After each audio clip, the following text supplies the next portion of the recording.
¿Todo bien? Sí, está bien, correcto. Hola, Gloria.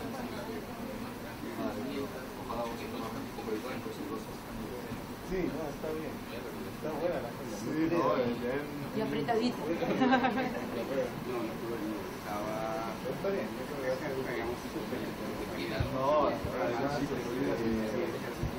Buenos días, reciban nuestro más cordial saludo, nuestros amigos, colegas de Colombia. Tal vez valga la pena si nos presentamos y como para crear un clima mucho más cordial de camaradería, ¿no? Siéntanse ustedes en casa, trataremos de hacerlo lo mejor para que su estancia esté cómoda, ¿no? Y bueno, totalmente gratos de recibirlos y de que en los próximos días también su estadía sea, además de provechosa, contribuye a este intercambio, ¿no?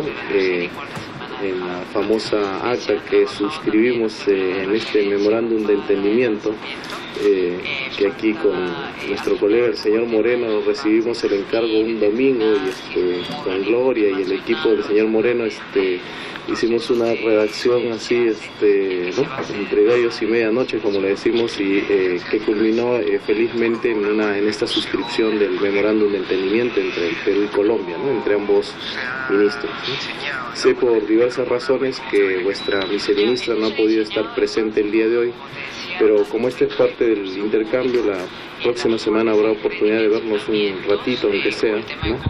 Y bueno, definitivamente creo que es parte de un aprendizaje, de un intercambio de saberes el que se va a producir en los próximos días, y así como ustedes tienen ciertos intereses en temas puntuales aquí en el Perú, lo cual además les va a mostrar el gran contraste que también tenemos entre una zona de sierra, una zona de selva, ¿no? Y la costa donde estamos ahorita, ¿no? Es parte de lo variopinto y multicultural de nuestro país.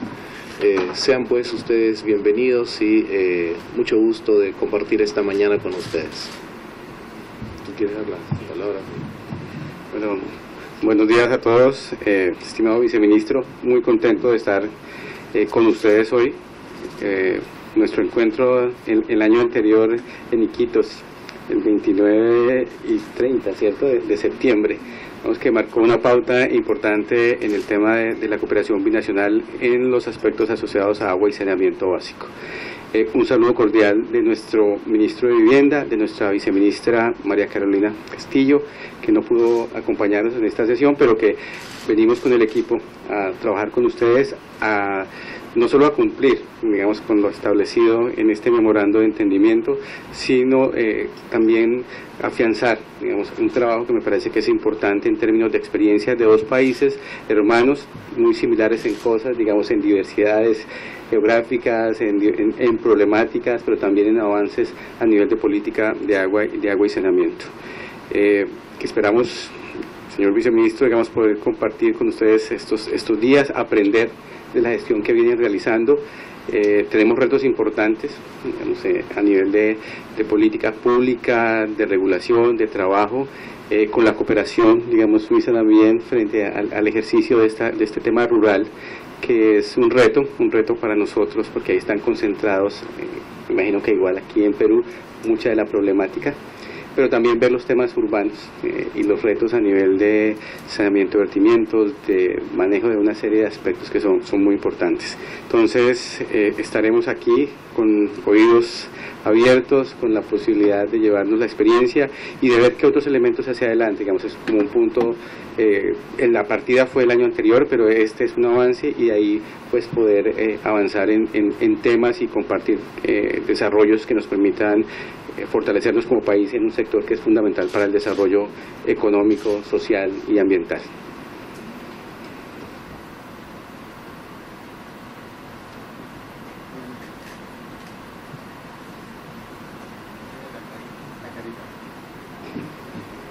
Buenos días, mi nombre es Juan Manuel Flechas, soy el coordinador del Grupo de Política Sectorial del Viceministerio de Agua.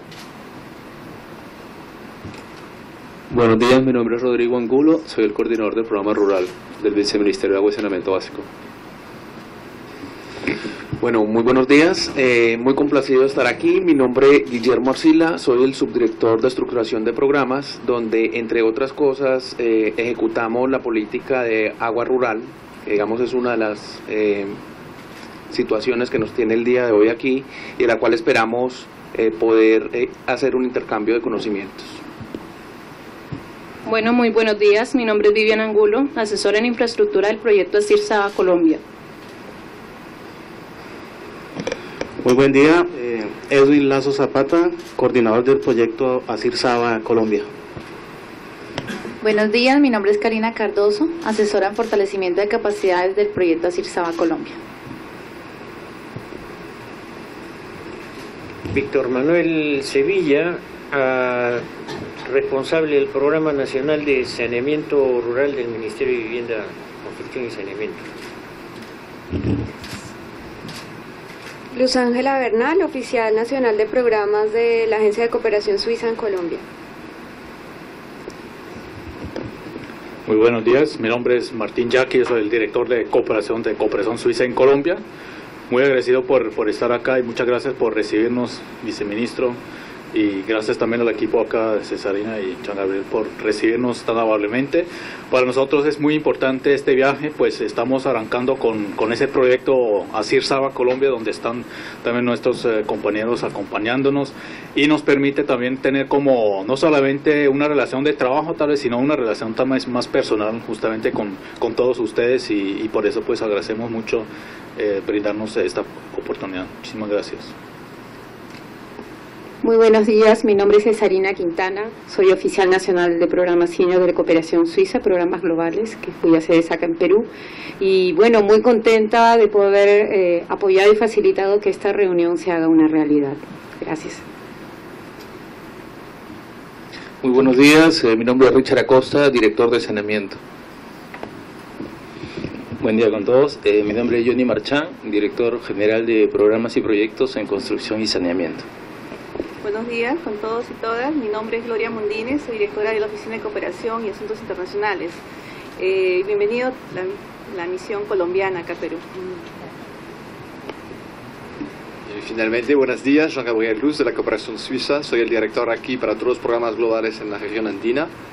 Y me permito agradecer al Ministerio por esta invitación. Realmente por parte nuestra nos sentimos muy gratos y muy orgullosos de estar aquí. Realmente estas iniciativas que podemos tener en el ámbito rural, siempre en el centro está esta voluntad de intercambiar, de conectar. Y que bien de poder hoy día hacerlo a través de ustedes, a su lado. Muchísimas gracias, es realmente un honor. Gracias.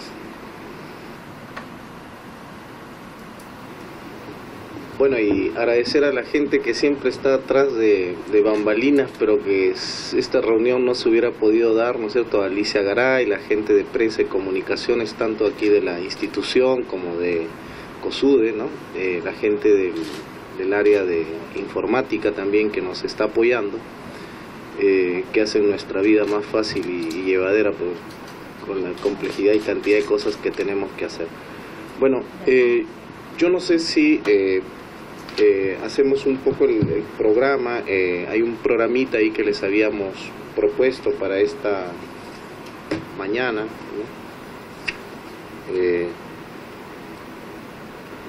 ¿La habías visto? Bueno, lo que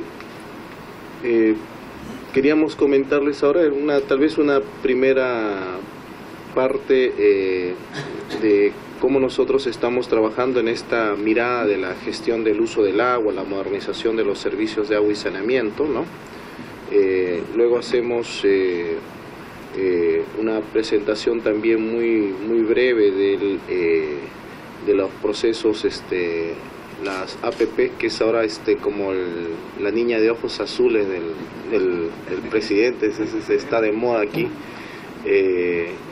Y creemos además parte de la experiencia que ustedes tienen será ir a ver allá en Colombia, ¿no? Y luego, sin intentar aburrirle, tratando de salir rápido del tema, escucharlos también a ustedes, ¿no? Porque creo que eso es muy importante, cómo ustedes están teniendo este trabajo, tanto escuchar al proyecto tal vez SABA Perú y luego cómo va el Asir Saba en Colombia, ¿no?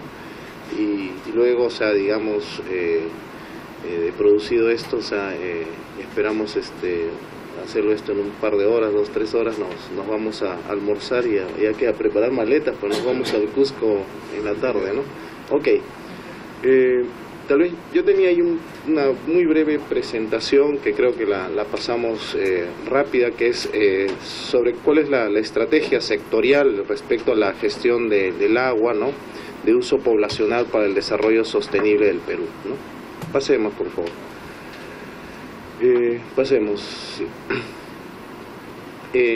Tal vez un detalle interesante que tenía que ver con esto de las regiones que vamos a ir a visitar, ¿no? El Perú, si lo ponemos en términos gruesos, en términos de, además de disponibilidad hídrica, tiene una característica bien interesante, ¿no? Las 2/3 partes de la población está en costa, ¿no? Y la disponibilidad hídrica del 100%, el Perú más o menos es tamaño 20 en geografía, en tamaño de continental, ¿no es cierto?, geográficamente hablando, y es puesto número 8 en el agua del mundo, ¿no? Compartimos además como Perú 34 cuencas de las 180 casi identificadas, son 34 cuencas que son fronterizas, ¿no? La más grande es con Colombia, ¿no es cierto?, en el río Putumayo, ¿no? O sea, 1.200 kilómetros de agua son la vertiente limítrofe del Perú con Colombia, ¿no? De los del total de frontera con Colombia, ¿no? Y en lo que tiene que ver con ese tema de agua y saneamiento, ¿no? Nosotros tenemos allí, si esto lo ponemos en un esquema de marco, o digamos de árbol de problemas, hay un tema de financiamiento de inversiones insuficiente. Ese es un tema importante. Esto seguro lo va a contar Richard también dentro de un rato. Tiene que ver con que hicimos un ejercicio con el Grupo Agua, del cual uno de los socios más activos es justamente COSUDE, y nos pusimos a pensar el 2021, que es el año del bicentenario de la República del Perú, 200 años. Ustedes cumplen antes, porque si se acuerdan, en el virreinato el Perú fue lo último en declararse la independencia, ¿no? Y nos pusimos a pensar, si quisiéramos universalizar los servicios de agua y saneamiento en el Perú, ¿cuál es el reto en términos de demanda de inversiones? Y la cifra que está allí en los planes, les hemos alcanzado ahí un documentito que está en las bolsitas que les hemos dado, es la brecha total es de 53.400 millones de soles, ¿no? Esto es algo así como unos 18.000, ¿no? Corríjame si, no, más, ¿no? Sí, 18.000 millones de dólares más o menos, ¿no? Ese es al cambio actual, ¿no? ¿Okay? Y lo otro es que hay una escasa participación privada del sector de agua y saneamiento. Muchas de las cosas, también el segundo gran problema tiene que ver con que las inversiones no son sostenibles, tiene que ver con este enfoque de obra particular, ¿no? Y el modelo de gestión municipal colapsado, ¿no? Digamos que el Perú, sus 50 ciudades más importantes están bajo el governance de empresas prestadoras de agua y saneamiento, lo que llamamos las EPS, que básicamente, salvo la de Lima, son administraciones municipales, de los gobiernos municipales. Y en la parte rural, que es la que básicamente vamos a ver ahora, ¿no? Hay unas 30.000 juntas administradoras de agua y saneamiento. De la parte más urbana de estas ciudades, de estas 50 ciudades, tenemos alguna información. Claro, tampoco es buena, porque la información que tenemos nos da cuenta que el sistema de gestión municipal está colapsado, con todas las variantes, ¿no? Débil gobierno corporativo, capital humano poco capacitado, o poco entendimiento de cómo gestionar una empresa de agua y saneamiento.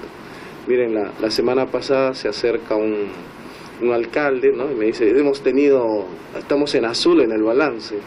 Y yo le digo, fantástico alcalde, ¿y qué hago con su expediente de 25 millones de soles para cambiar sus redes? Ah, no, eso tú me tienes que dar. ¿Cómo que yo le tengo que dar? Usted gestiona una empresa de agua y saneamiento, ¿no es cierto? O sea, de cómo va a reinvertir o cómo va a financiar eso. Ah, no, eso no, ¿no? Entonces tiene una idea, hay una idea muy débil de lo que es el ejercicio del gobierno corporativo y obviamente en el Perú hay 25 regiones y si tenemos 50 empresas de agua y saneamiento se van dando cuenta que no tenemos escala, ¿no? Hay ciudades como o regiones como Puno o San Martín donde hay 4 o 5 empresas prestadoras de agua y saneamiento. Se puede entender también por un móvil más político, o sea, a ver, llega alguien al gobierno y empieza a atender solo una provincia, ¿no? La atiende, y el otro ve que pasan los años y no se le atiende, entonces lo que hace es, aquí le decimos, ¿no es cierto?, se escinde, o sea, se abre de la otra EPS, forma su propia EPS, entonces tenemos muchas empresas de ese tipo, ¿no?, que obviamente no tienen escala, ¿no?, de operaciones y es muy difícil que alcancen sus temas de, digamos, o sea, de punto de equilibrio, ¿no? Ese es uno de los temas más complicados. Bueno,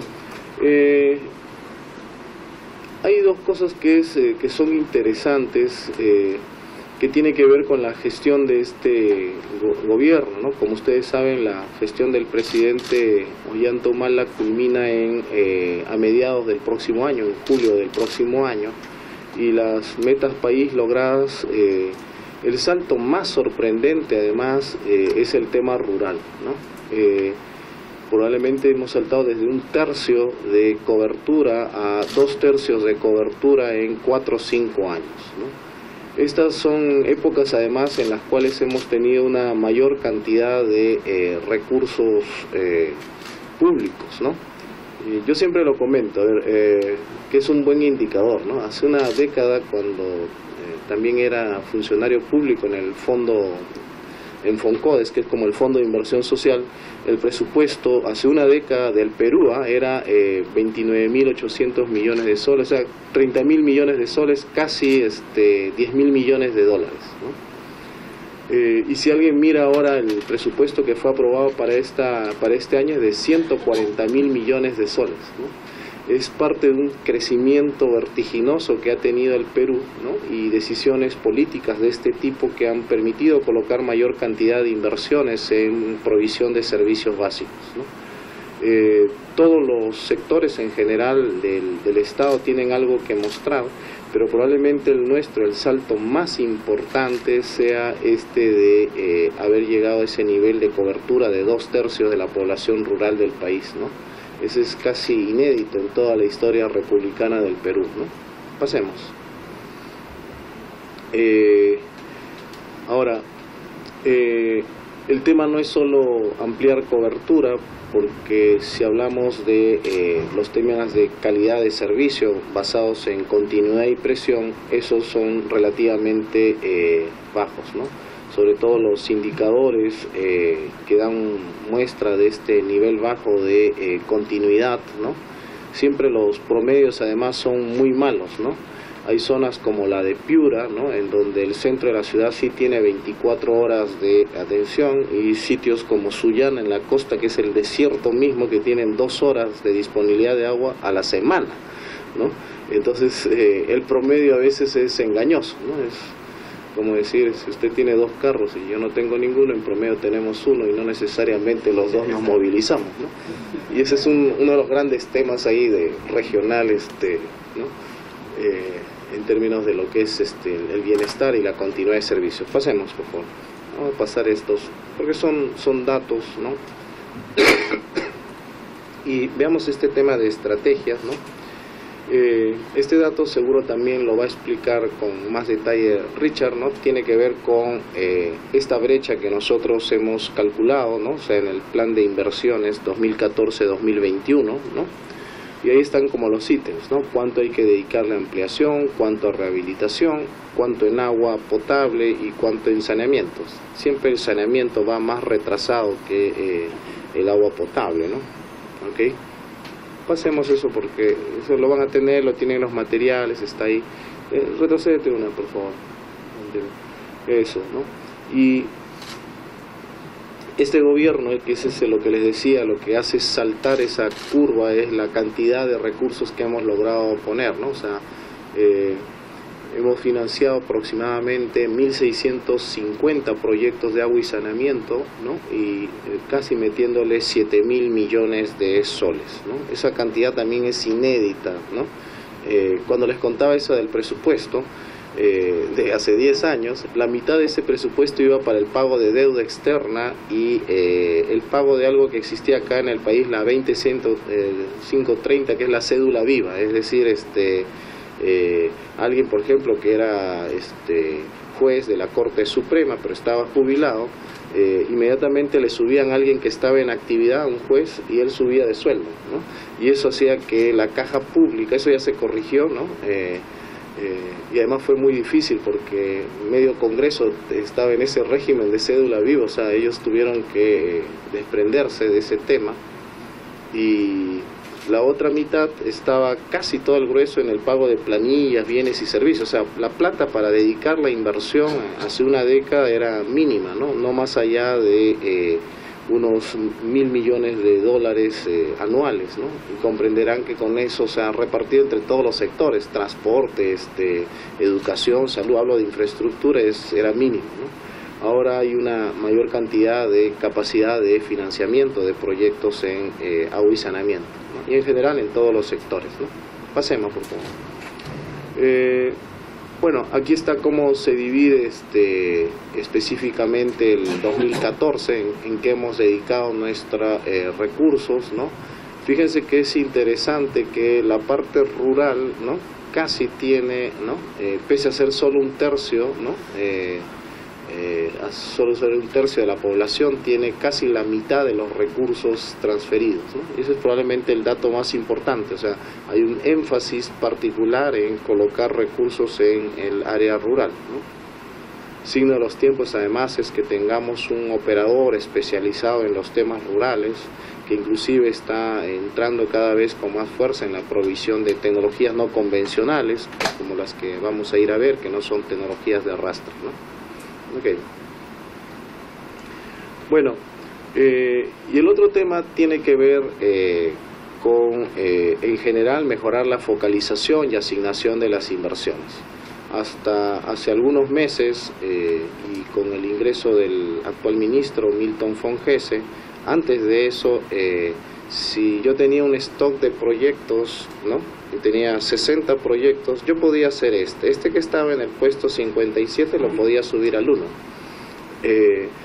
Ese mecanismo, ¿no es cierto? O sea, ya saben qué genera atrás de ello, ¿no es cierto? O sea, y además manejado por todos los escalafones del ministerio, o sea, lo que puede abrir son grandes sistemas poco transparentes, ¿no es cierto? O sea, cosas como que iban a visitar a un alcalde y le decían, oiga, alcalde, yo le saco su proyecto, y cómo es, ¿no? Entonces, sacamos una resolución que lo que hace es decirles, si yo tuviera este stock de dinero, bueno, quién va primero y quién va segundo y tercero, ¿no? O sea, los criterios estos de elegibilidad y priorización para asignación de recursos, ¿no? En segundo lugar, hicimos un tema que es importante, que tiene que ver con entrar a un proceso de certificación ISO de todos nuestros procedimientos, sobre todo estos que tienen que ver con priorización y asignación. Estamos en eso, ya están, digamos, casi listos los manuales y estamos en ese procedimiento, ¿no? Del aseguramiento de ISO de servicios, ¿no? Una ISO 9000. Y también hemos sacado un tema en el cual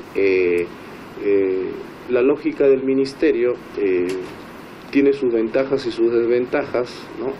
Era siempre transferirle la plata a los gobiernos locales, ¿no? Y lo que en muchos de los casos hizo también que al no tener un esquema muy fuerte de supervisión, estos proyectos a veces no tuvieran o no fueran sostenibles, ¿no?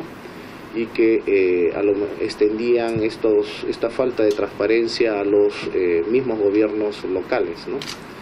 Y además en algunos casos el proyecto en sí mismo excedía 10, 15, 20 veces el presupuesto anual de ese gobierno local, entonces no tenía la logística ni la capacidad para ejecutar un proyecto de esa envergadura, ¿no? Y lo último que hemos sacado es una especie de línea de corte, ¿no? Es decir, aquellos proyectos que estén sobre cierta cantidad son licitados directamente aquí por el Ministerio a través del sistema de Naciones Unidas, de UNOPS, y los proyectos, digamos, que están por debajo de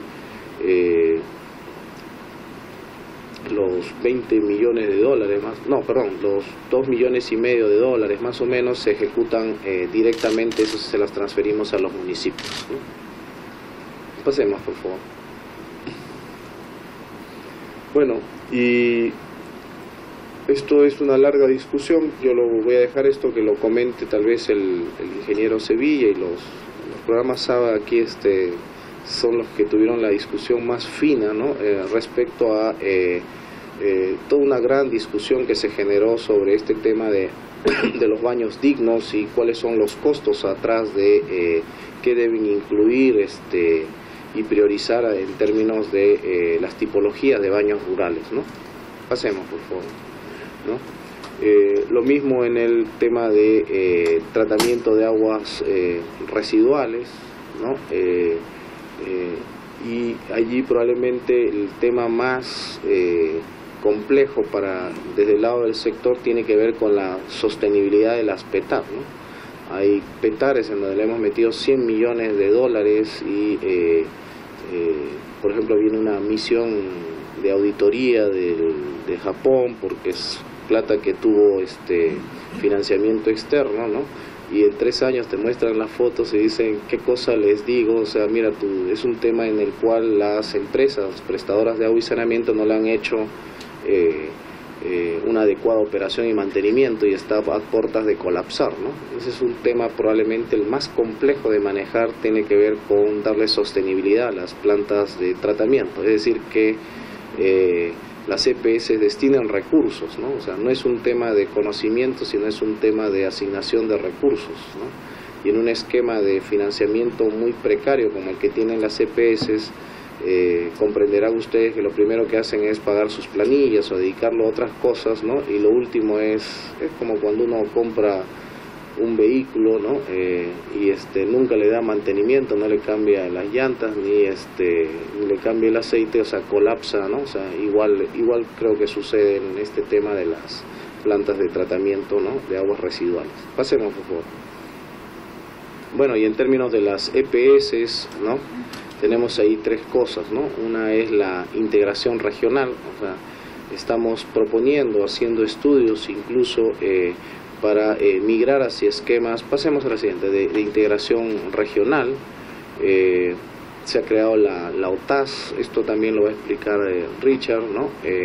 Y promover la participación privada, ¿no? Probablemente el producto estrella sea este proyecto que estamos empujando con mucha fuerza, el más avanzado, el del lago Titicaca, ¿no? Alrededor hay 10 ciudades circunlacustres y fue todo un ejercicio de negociación, ¿no? Como para después sistematizarlo bien, porque teníamos 10 proyectos de plantas de tratamiento y eso ya se imaginan, con 10 tecnologías diferentes, 10 gestiones diferentes, 10 tarifas diferentes, 10 alcaldes diferentes, eso iba camino, o sea, a no ser sostenible.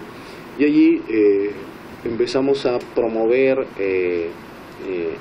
un sistema, ¿no es cierto? O sea, una iniciativa privada cofinanciada para que un solo operador durante los próximos 30 años se encargue de hacer el tratamiento de todas las ciudades circunlacustres alrededor del lago Titicaca, ¿no? Que es más o menos 1 millón de personas, todo el proyecto ese, ¿no? Y resulta interesante también mencionar que hoy día, o sea, es uno de es el lago, o sea, está sobre todo en las orillas altamente eutrificado, ¿no? O sea, la masa de agua está, si alguien se acerca un día al lago, o sea, va a sentir un olor, o sea, fétido, que es producto de que esas 10 ciudades ninguna hace ningún tipo de tratamiento de sus aguas residuales, ¿no? Y es curioso, ¿no? Porque para nosotros promover esa iniciativa privada hubo que sentar y convencer que los 10 alcaldes en simultáneo pasaran su función, no sé, porque ese es un tema del municipio, concedieran su función, ¿no?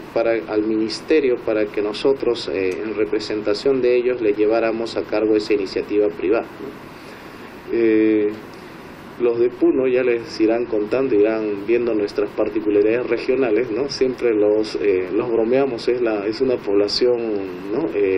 Además que combina dos zonas del país, los aymaras propiamente, que es la frontera con Bolivia, con los quechuas puneños, ¿no es cierto? O sea, hay historias entre ellos, ¿no es cierto? O sea, de tradiciones, rivalidades, y es un tema que es interesante recalcar cómo fue el proceso en el cual los 10 alcaldes en simultáneo pasaron esta función concedente al ministerio, ¿no? Y cómo se hizo la difusión, cómo se hizo el proceso de convencimiento, ¿no?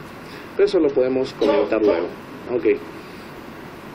Bueno, y ahí van otros temas de aportes no reembolsables, esa es la parte del gobierno, aportes de capital privado, que es las típicas concesiones, porque con ese déficit, y si ustedes han visto al año, en realidad de los 53.000 millones, si hacemos una división gruesa, habría que desembolsar unos 7.500 al año, y en realidad en la actualidad estamos en un stock de entre 2.500 y 3.000 millones por año, entonces no llegamos, y una forma de acelerar esto es hacer o traer la plata al año 0, al año 1, ¿no? Para que los privados aporten y nosotros luego reembolsarlos. Solo así podríamos acelerar esta cobertura, ¿no? Y hay otros instrumentos más público-privados, de obras por impuestos, fideicomisos, estamos atrás de la creación de un fondo de inversión, ¿no? Y promociones de este tipo, ¿no? Pasemos, por favor. Bueno, ahí tienen una ubicación rápida de dónde están las 50 empresas prestadoras de agua y saneamiento. Se distingue, y la más grande es Sedapal, la de Lima, que atiende a 9, casi 10 millones de los 30 millones de peruanos. O sea, Lima es una ciudad centralista, ¿no? Y hasta hace 2, 3 décadas ha habido un cambio importante en las últimas 2, 3 décadas. Si alguien preguntaba en el país, y digo porque ustedes lo entienden mejor, ¿no? Cuando él le pregunta, dígame 5 ciudades que en Colombia sea lo mismo vivir, entonces rápidamente un colombiano te contesta Bogotá, Medellín, ¿no es cierto? O sea, Santa Marta, Cali. Si usted hace una década le preguntaba a un peruano, o sea, ¿dónde da lo mismo vivir Lima? ¿Y qué más Lima? Y no hay más, o sea, no había ningún servicio, estudios de posgrado, si alguien se enfermaba en una provincia había que traerlo a Lima porque era imposible atenderlo, ¿no? Entonces era una ciudad que además Lima tenía la concentración de 80% del Producto Bruto Interno del país, y eso lo único que aceleró fue una migración brutal en las últimas 2, 3 décadas, que han terminado de ser una ciudad que es la segunda ciudad luego del Cairo, ¿no? Montada sobre un desierto, ¿no? La cuenca del Rímac y en realidad sus efluentes, ¿no?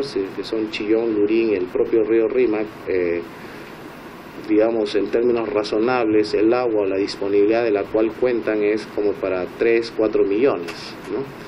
Estamos al doble, entonces lo que estamos haciendo es trasvasar agua de la otra cuenca, por demás costoso, ¿no? Y además que son procesos millonarios, y siempre cuando uno termina de hacer un trasvase de estos importantes, la población sigue creciendo, ¿no? Y sigue creciendo además en un ritmo desordenado, ¿no?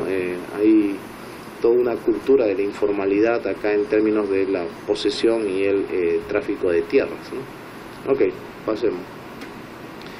Y bueno, esto ya lo pasamos más rápido. Algo que hemos venido trabajando es un tema de construcción sostenible, eficiencia hídrica. Esto no hay una buena tradición aquí en el Perú de separar las aguas grises de las aguas negras, ¿no? Estamos atrás de eso. Pasemos. Lo que hemos hecho es interesante, hemos hecho algunas simulaciones, creo que no está ahí, pero si el 20% de los edificios de Lima hicieran esta separación, ahorraríamos más o menos 17 millones de metros cúbicos de agua al año, y esto es más o menos 300.000 limeños que hoy no tienen agua, podrían recibir agua simplemente por promover este tipo de edificaciones, de construcciones sostenibles, ¿no? Ok. Hemos estado metidos ahí en intervenciones de tecnologías no convencionales en poblaciones dispersas, ¿no? Ahí es un tema además, creo, que a veces sale más que una cuestión de funcionario público, ¿no? 40 años hemos sacado petróleo en esta área, ¿no? Y no puede ser que luego de 4 décadas estas poblaciones, estas comunidades, pequeñas aldeas no tengan agua potable, ¿no? Ni electricidad ni servicios básicos, ¿no? Entonces es como un contraste este país, ¿no? En realidad son zonas alejadas, van a ir el sábado ustedes en hidroavión, ¿no es cierto? O sea, pero se van a dar cuenta que son comunidades afianzadas, ¿no? Y lo mismo en esto que les contaba del lago Titicaca, ¿no? O sea, de cómo hemos hecho este ejercicio de concertación para promover esta iniciativa privada, ¿no? Este es emblemática, ¿no? Este es un tema emblemático y además porque concentra la mayor cantidad de recursos que se haya podido poner en un solo proyecto, ¿no? 437 millones de dólares es lo que vale esta solución, ¿no? O sea, en un solo proyecto este ministerio nunca ha puesto tanta plata en un solo sitio, o sea, focalizadamente para generar una solución integral, ¿no? Atendemos proyectos, sí, inclusive en Lima, ¿no? Hacemos ampliaciones por sectores, pero viendo la integralidad como proyecto es el más grande que se haya llevado a cabo en las últimas 2 décadas en el país, ¿no? Bueno, esa es parte de la mirada, luego seguiremos conversando, comentando, estamos a vuestras órdenes, pero quería darles un pantallazo de cómo estamos mirando el país y probablemente esta lógica de esa mirada más rural, ¿no? O sea, de esa mirada más rural, más fina, ¿no? Esa la irán completando los colegas, asumo, ¿no? Y bueno, sigamos con las presentaciones. O si quieren hacer una ronda de preguntas, y si los cansamos, además paramos un rato, hacemos un break, ¿no? ¿Sí? Tengo solo una inquietud general. Digamos que uno de los problemas más grandes que tenemos en Colombia está asociado a formulación de proyectos y todos los trámites, digamos, asociados como licencias ambientales, permiso de vertimientos, temas de predios. ¿Cómo digamos, ustedes abordan parte de esa problemática?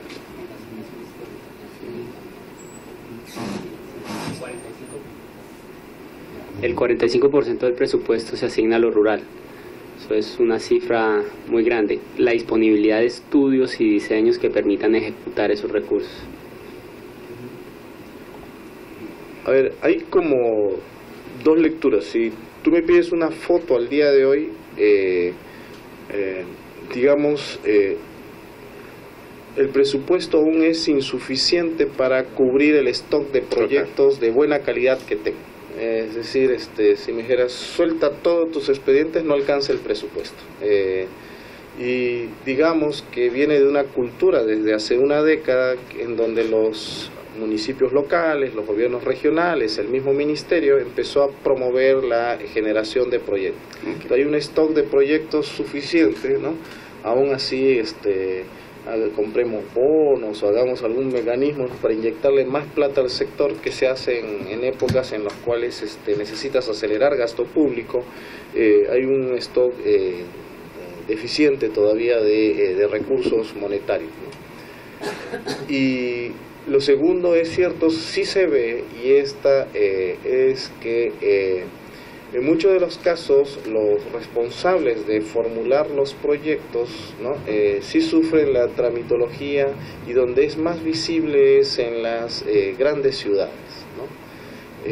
Porque ahí el mecanismo no solo se ha vuelto engorroso, o sea, por parte de tramitar los temas ambientales, las licencias ante la Autoridad Nacional del Agua, etcétera, etcétera, sino un tema en el cual en muchos de los casos, eso te lo podrán comentar acá los directores de los programas, todo este sistema privado de contratistas, ¿no? En algún momento rompes el equilibrio de su costo-beneficio y aquí por la ley de contrataciones empiezan en muchos de los casos a entrar en sistemas de arbitraje. Entonces tienes cosas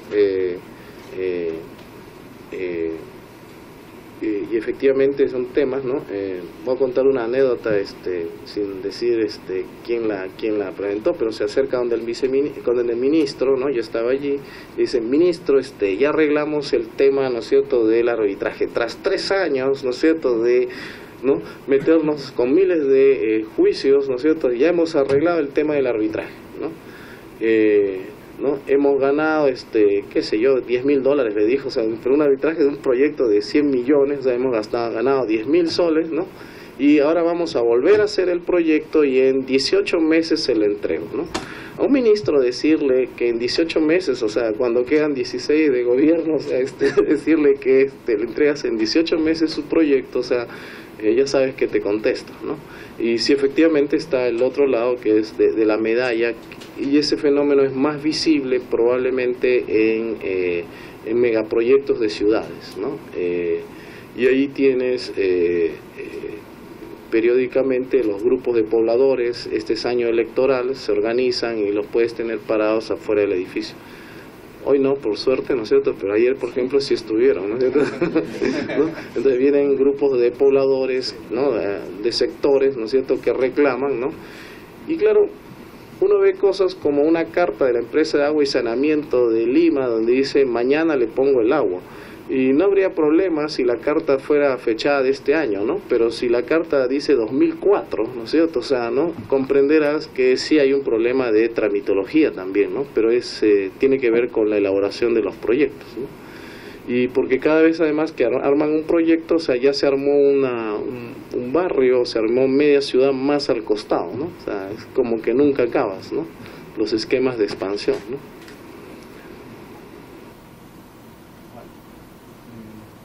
¿Quién es por la derecha?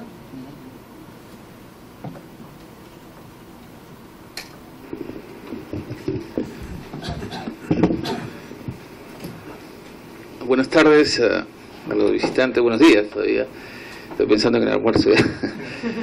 Bueno, entonces voy a hacer una pequeña presentación y voy a tratar de hacerlo de manera sucinta para poder describir un poco los avances y las perspectivas que han habido en el desarrollo del sector saneamiento. La siguiente, por favor. Ok, el contenido de la presentación que he preparado tiene 2 partes. Una parte es el tema de implementación de la modernización y la segunda es el Plan Nacional de Inversiones. Ok, a ver, en la primera parte, en lo que hablamos más del tema de políticas, en el tema de normas, debemos diferenciar 2 aspectos. Es como el antes de Cristo y el después de Cristo. A ver, antes del año 1990, todo el tema del país estaba centralizado. A través de Senapa se administraba todo el país. Eso fue hasta el año 90. Después del año 90 hasta el año 94 sale la Ley General de Servicios de Saneamiento. En el año 94 se crea el Ministerio de Vivienda en el año 2002. Y finalmente, en el año 2013, es decir, hace un par de años, se aprueba la Ley de Modernización y el reglamento de la Ley de Modernización. Entonces, estos instrumentos son el cambio normativo y el cambio de leyes más significativo desde el año 94 hasta la fecha. Entonces, hemos buscado poner todos los esfuerzos de cambios normativos en este instrumento, en la ley y en su reglamento, que han sido aprobados el último, el noviembre de 2013. Eso por un lado en los instrumentos normativos. Por otro lado, de forma complementaria, tenemos el problema de que la mayoría de industriales descargan sobre la red de alcantarillado sobrepasando los parámetros admisibles en la red de alcantarillado, es decir, descargas ácidas que producen problemas de corrosión, grasas que producen atoros, y en muchos casos también cromo, como en las curtiembres, o sea, parámetros que no deberían llegar a la red de alcantarillado, pero llegan. Es por eso que mediante la norma de valores máximos admisibles se ha implementado el principio de que contamina paga. Entonces, esta norma de valores máximos admisibles salió el año 2011 y la última modificación ha sido el año 2015. Y esta norma lo que busca es establecer parámetros en dos tipos de parámetros. Los parámetros del anexo 1, que son parámetros que el sistema puede recibir, pero que le va a tener más costo. Me refiero a DBO, DQO, sólidos sedimentables, aceites y grasas. Son parámetros que el sistema de alcantarillado y el sistema de tratamiento con más costo pueden tratarlo. Y por lo tanto, para esos parámetros los industriales van a tener que pagar más. Los clientes, digo industriales, pero en realidad podría ser domésticos, no domésticos en general, comerciales, industriales, cualquier tipo de usuario que no tenga características no domésticas. Entonces, este parámetro de valores máximos admisibles va a permitir, y también tiene un anexo 2. El anexo 2 son parámetros que el sistema no debe recibir, como son parámetros muy tóxicos como cromo, arsénico, selenio, parámetros, en total tenemos 18 parámetros en el anexo 2, que son parámetros que el sistema de tratamiento no lo va a tratar, entonces no debería llegar a la red de alcantarillado y no debería llegar a la planta. Entonces, en esta etapa estamos en una etapa ya de implementación de esta directiva de valores máximos admisibles. SEDAPAL ya tiene identificados los industriales que se están sobrepasando en estos parámetros. Tiene alrededor de más de 100 usuarios industriales ya identificados que están sobrepasando el anexo 2, y ahí falta apretar el botón para decir, ok, procédanse a suspender el servicio de estos más de 100 usuarios.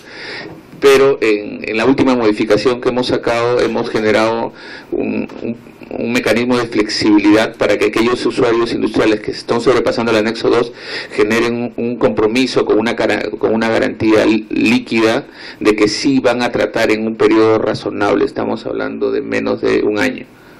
Entonces, porque el fondo de la norma no es cerrar industrias, no es parar y retroceder todos los procesos, todos los comercios, todas las industrias. El objetivo de la norma es, primero, por un lado, los que generan más sobrecostos que paguen más por ese sobrecosto, y segundo, y los que generen contaminantes que el sistema no pueda recibir, que lo restrinjan. Entonces, este es el objetivo de la norma y está en una etapa ya de implementación. Nos está tomando bastante trabajo implementarlo, es difícil porque por el otro lado tenemos todo el sector comercial, todo el sector industrial. Lo que también es cierto es que de las 50 EPS, las descargas industriales, las industrias se concentran en no más de 5, el 80% de las industrias se concentran en no más de 5 EPS en las ciudades más importantes. Entonces estamos en pleno proceso de implementación de controlar las descargas industriales sobre la red de alcantarillado. El cuarto punto que está ahí escrito es el tema de un decreto supremo relacionado al tema de escala remunerativa. El problema en el sector saneamiento es que el sector saneamiento, los directores, los gerentes y los especialistas en las EPS pequeñas y medianas tienen muy baja remuneración. Y por lo tanto, si tiene muy baja remuneración, se capta profesionales que no están acorde con los requerimientos para gestionar una empresa de agua en ámbito urbano. Y lo que hace este decreto de escala remunerativa y lo que busca es establecer parámetros de escalas para directores, para gerentes y jefes de área de las EPS, de tal forma que se pueda sincerar un valor adecuado acorde a las responsabilidades, y a la par también se está viendo un tema de establecer todos los criterios todos los temas de competencia profesional que deben tener para cubrir esas posiciones, ¿no? Y después, como último punto, y es un tema que se ha aprobado recientemente en una resolución ministerial, y bien